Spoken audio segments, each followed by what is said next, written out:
Hi guys, and welcome to this Q&A. Apologise first off for not being on recently.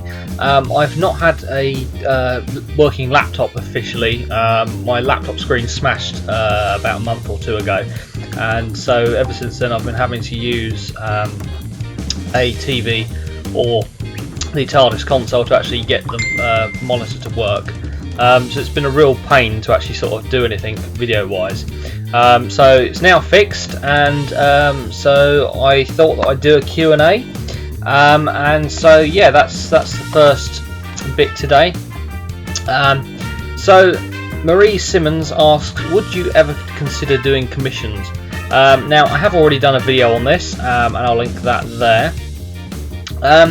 As stated in there, commissions are very tricky, and as much as I have had thought of it, I still stand by the fact that I don't think I would, and as I say, that's all in that video there. Nathan Little asks, what is the prop that you don't have but would love to own? I think a proper Rubbertoad 11th Doctor Sonic would certainly be one that I'd love to own.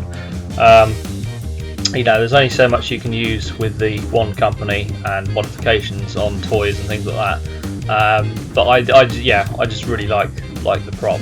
I don't think there's anything else other than maybe I'd quite like a War Doctor Sonic. I quite like those as well. But the War Doctor Sonic may be something I make in the future. So maybe that'll be something that will actually happen. Clive Harris asks, what's been my hardest build to date and why? There's been a few tricky builds. Some stuff that I've built, the console's certainly been one. You go through phases of thinking that you've got it to the best point that you can, and then you find out something else, and then that sort of it's not as tricky as such, but it's certainly money and time, and it's a little bit ironic when you're building a time machine. Same with the TARDIS, that was constantly repairing, constantly trying to update it and keep it watertight, which unfortunately didn't work very well. So yeah, I think at the moment I'm trying to build a prop, and some of you may have noticed on Instagram, I'm building the extrapolator from Series 1, and it's a very tricky prop to do because there's 44 LEDs in it that I've put in it. I don't know if there's any more than that in the original, and I'm trying to wire them all up and get a power supply going to that. The shape was a little bit tricky to do, working out how to make it, and I've sort of got halfway through and I'm trying to work out how best to make it. And so yeah, that's quite a tricky prop that I'm making at the moment. Although certainly there's other props that have been tricky, but then as I've stated before, it's more about refinement and making adjustments as you go along. So sometimes with props, it's a case of they'll always be updated and made better. So yeah. So Marie asks again, how long on average does it take to make a prop? It depends on props. Some of them have taken me a day or two. Things like the console have taken me months. It all depends on what the prop's made from. It depends. Sometimes if you have to buy things from eBay, then that can extend it for periods of weeks waiting for things to turn up in the post. So they can be rather tricky in that respect. But I think some of them are quite simple. Certainly one of the longest props, not excluding the console, is the River Song Diary, and that was just purely for the fact of the illustration and the detail that went into it, and I'm still not happy with it.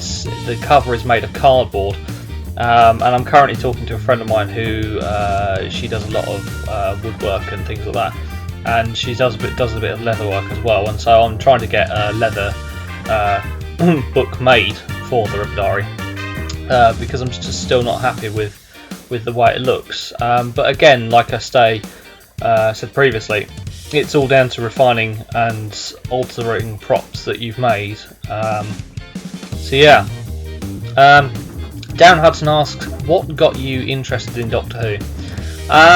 Well, I ended up that I got into it. I think I was my best friend at the time who I went to school with, Alex, who he ended up that he showed me Genesis of the Daleks, and I used to go around there, and his dad had a large collection of Daleks, and we used to sit there and play about with them and bits like that. And when the show came on in 2005, I sort of got into it. Didn't watch all of Series 1. I sort of dotted backwards and forwards in watching it on Saturdays as and when I could, and then when Tennant got into it, it was sort of the ritual of watching it every week. And yeah, I mean, that was sort of it really, and I got bullied quite a lot, and as I stated in one of my other previous videos, cosplaying was the way I sort of went around that. So yeah, I mean, it's been something that I've really enjoyed and will continue to enjoy. You know, I love the way that the show is, you know, the show stories are. I love being able to sit around doing props and things like that. It's, you know, I love making things, and have done from a young age. And yeah, that's something that sort of the fantasy and the stories and all that sort of thing. It's a whole sort of other world. And I know that sounds cliche, but yeah, you can lose yourself in it, and that's kind of appealing in that respect. So yeah. Marie also asks, have you ever made appearances as the Doctor with one of your larger props at parties or weddings, and is it something you've thought about? Well, funny enough, when we first started doing bits and pieces, me and Tom, with conventions, we actually done a friend's birthday party for her little girl, and we were down at Pizza Hut, and I was dressed as Tom Baker, and was down there talking like that and showing them how to make swans out of napkins. And Tom was down there as a nude. We do the Christmas Fair, which is a yearly event in Bury St Edmunds at the end of November, and it's a 4-day event, and that's coming up very soon, and we're trying to get things ready for that. But we do occasionally events, and we have spoken about doing parties, but it's very sort of tricky making sure that we have the time and making sure that things are organised. So it's not something we haven't thought about, and it's not something we haven't done, but certainly it does become a little bit tricky doing bits and pieces like that. And James, the final question, says, how many pairs of Gap trousers does it take to piss off a Doctor Who fan? 6. That's the answer to that one, because it takes 6 to make a Tennant suit, so there we go. So yeah, that's the Q&A for today. If you have any questions, then do put them below, and I'll do another one hopefully sometime in the future. Yeah, as I say, I do apologise for not being on for the past few weeks. Reached 300, just over 300 subscribers, and that's great.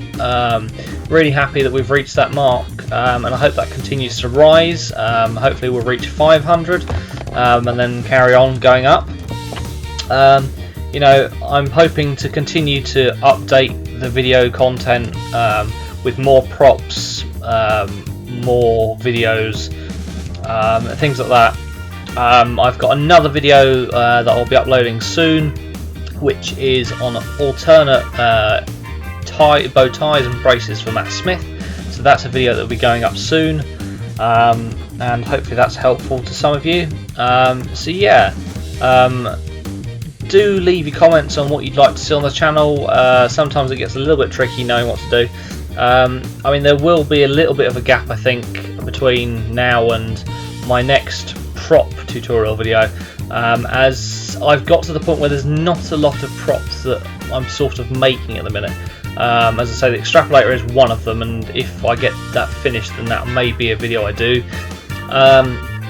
but more or less I'm sort of looking more and more at props and sort of running out of ideas of what videos to do.